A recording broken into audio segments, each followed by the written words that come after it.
అవినీతికి care of గా బల్దియా మారింది. లక్షల్లో వేతనాలున్న చేతివాటానికి రుచిమరిగారు కొందరు అధికారులు.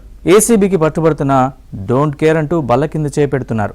ఈ ఏడాది ఏసీబీ వలలో 6 అవినీతి చేపలు పడగా 6 రోజుల వ్యవధిలో 2 అవినీతి ఇంజనీర్లు చిక్కారు.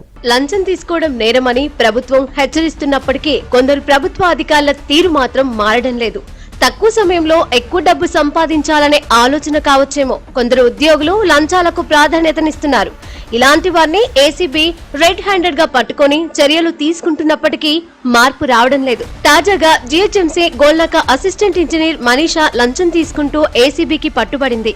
బిల్లు ప్రాసెస్ చేసి పైకి పంపించడానికి 20,000 లంచం డిమాండ్ చేసింది Golnaka assistant engineer Manisha. 5,000 advance ఇచ్చి మిగతా 15,000 ఇచ్చే ముందు ఏసీబీకి పట్టించారు బాధితులు. లంచం తీసుకుంటూ పట్టుబడిన అసిస్టెంట్ ఇంజనీర్ మనీషాను అరెస్టు చేసి నాంపల్ ఏసీబీ కోర్టులో హాజరుపరిచారు ఏసీబీ అధికారులు. ఈ ఏడాదిలో ఇప్పటి వరకు 6 పట్టుబడ్డారు.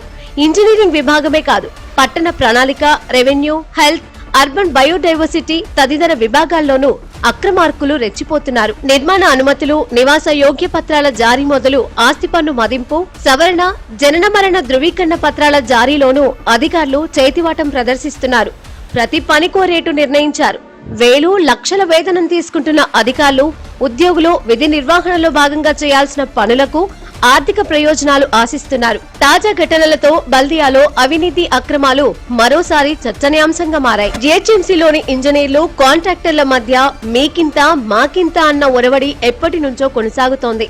పని విలువను బట్టి ప్రతి బిల్లులో ఏఈఈ, డిఈఈ, ఈఈ, ఎస్ఈలకు వాటా వెళ్తుంది.